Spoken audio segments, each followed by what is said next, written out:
Picture this: the roaring echoes of thousands of fans, the blinding glare of stage lights, and at the center of it all, Angus Young Duck walking across the stage in his iconic schoolboy outfit, shredding his guitar like a man possessed. To the outside world, he was the embodiment of rock and roll energy, the heart and soul of ACDC. But behind the electrifying performances and the rebellious image was a man entangled in a web of conflicts, power struggles, and personal demons. Today, Brian Johnson, the powerhouse voice behind ACDC, has peeled back the curtain, revealing the tensions and betrayals that have long simmered beneath the band's hard rock exterior. This isn't just a story of creative differences. It's a tale of egos colliding, friendships unraveling, and the hidden darkness that fame couldn't mask. Angus Young's journey wasn't just about blazing guitar solos. It was marked by battles both on and off the stage, from personal feuds to family tensions. Here's the untold, dramatic story of Young, flawed, fierce, and more complicated than anyone ever imagined. Think of this: two rock legends standing side by side on stage, their chemistry undeniable as they delivered hit after hit to millions of fans worldwide. But what the world didn't see was the growing tension between Brian Johnson and Angus Young, a tension fueled by creative clashes, control issues, and unspoken resentments that had been brewing for years. According to Johnson, working with Angus wasn't always the high-voltage thrill it appeared to be. Beneath Angus's seemingly playful persona was a man obsessed with control, controlling the music, the image, and even the personal lives of those around him. Johnson described feeling like a guest in a band he helped define, his ideas often dismissed, his contributions overshadowed by Angus's domineering presence. Their disagreements weren't just about musical direction, they were personal.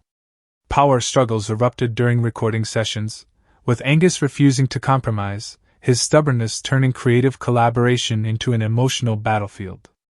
But Angus's conflict with Johnson was just the tip of the iceberg.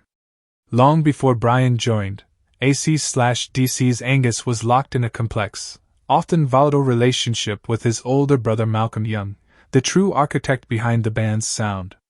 While their partnership produced some of the most iconic rock anthems in history, it was also fraught with tension. Malcolm was the band's quiet strategist, the mastermind behind the riffs and arrangements, while Angus was the flamboyant face of AC/DC. Their contrasting personalities often clashed, with Malcolm growing increasingly frustrated by Angus's reckless behavior and desire to push the band toward commercial success at any cost. Behind the scenes, heated arguments about creative direction, financial decisions, and leadership roles created a rift that neither brother could fully mend. As Malcolm's health deteriorated due to dementia, the strain on their relationship deepened. Angus took over full control of the band, a move that some saw as necessary but others viewed as opportunistic. The dynamic shifted from brotherly collaboration to something far colder, a legacy managed more like a business than a bond forged in blood and music. Angus's need for control didn't just cause friction with his family, it extended to his relationships with other band members, most notably with drummer Phil Rudd. Rudd's legal troubles, including charges related to drug possession and threats to kill, sent shockwaves through the band. While publicly Angus remained diplomatic, behind closed doors, the situation was far more tense. Angus reportedly grew impatient with Rudd's erratic behavior, frustrated by the drummer's inability to keep his personal life from derailing the band's momentum. Their interactions became strained, marked by passive-aggressive exchanges and thinly veiled hostility. Angus's decision to distance the band from Rudd wasn't just about professionalism. It was personal, a reflection of his intolerance for anything that threatened his vision of AC/DC's legacy. Picture this: a young boy named Angus Young growing up in the gritty suburbs of Sydney, Australia. The streets were rough, the expectations even rougher. Inside the modest walls of the Young household, discipline wasn't just encouraged, it was enforced. The Young family wasn't one for soft words or tender gestures. Their philosophy was simple: toughness builds character, and success is earned, not given. But behind this facade of tough love was a breeding ground for emotional distance, silent resentment, and wounds that would never fully heal. Angus's childhood was a relentless drill of high expectations and rigid discipline, particularly under the shadow of his older brothers, George and Malcolm Young. George wasn't just a brother, he was a towering figure, both a mentor and an unspoken competitor. George's early success with the easy beats set an impossible benchmark, casting a long shadow that Angus could never fully step out from. Every riff Angus wrote, every note he played, carried the invisible weight of living up to a family legacy defined long before he'd ever strummed his first chord. The Young household wasn't a place where emotions were unpacked and discussed. Feelings were buried, conflicts ignored until they hardened into lifelong grudges. This emotional vacuum shaped Angus into the perfectionist the world knows today, a man who channeled every ounce of frustration, every unspoken word, into his guitar. But perfection came at a cost. Beneath the blistering solos and electrifying performances was a man quietly battling the demons of never feeling enough. When George passed away in 2017, it wasn't just the loss of a brother, it was the collapse of a complicated relationship filled with both admiration and unresolved tension. Angus grieved, but not in the way most would expect. There were no dramatic breakdowns, no public displays of sorrow.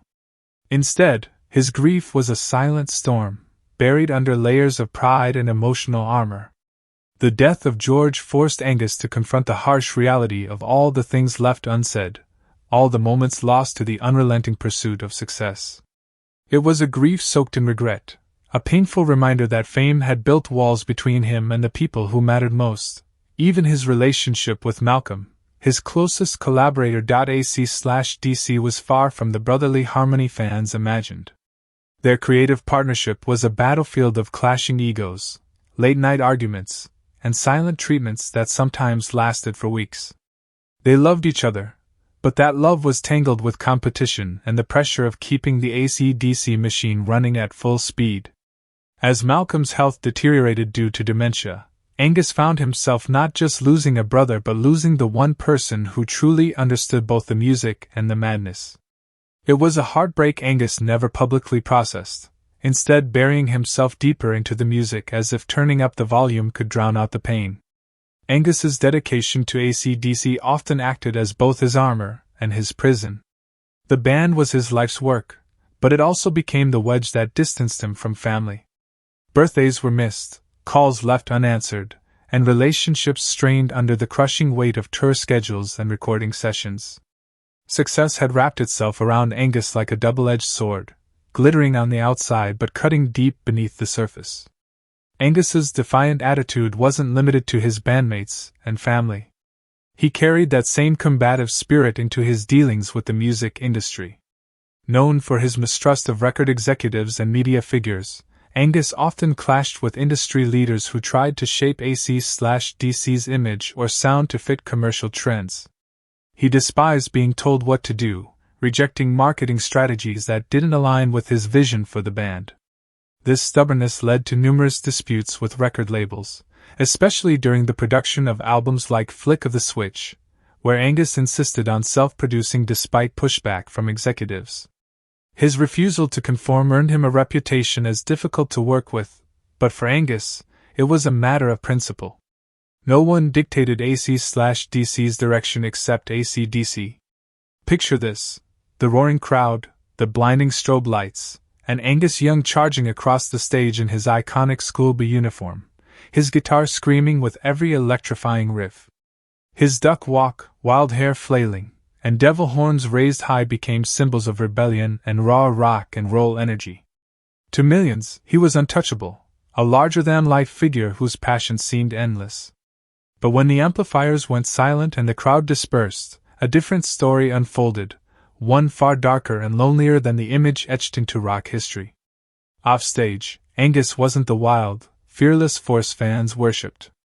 Behind the theatrics was a man shackled by his own legend, grappling with crushing isolation, relentless anxiety, and the silent burden of perfectionism.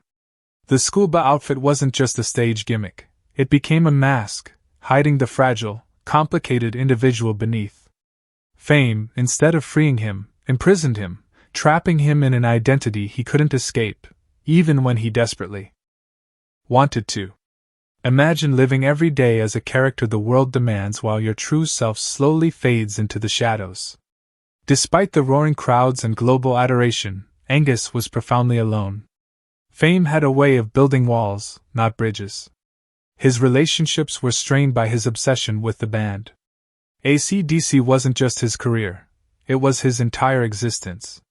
There was no room for emotional vulnerability, no space for genuine connections beyond the confines of music. Friends described him as distant, not because he lacked emotion, but because he was terrified of showing it. Conversations that drifted beyond riffs and records were met with sarcasm, deflection, or cold silence. It was easier to be the invincible rock star than to admit to being human. The same intensity that made Angus a rock icon was the very thing that isolated him. His laser focus on perfection drove ACDC to legendary heights, but left him emotionally bankrupt. Relationships with friends, family, even bandmates were often transactional, rooted in music, not in emotional intimacy. He wasn't the life of the party after the show. He was the guy sitting alone in a hotel room, his guitar the only companion that truly understood him. The applause faded, but the echoes of loneliness lingered. There was a painful irony in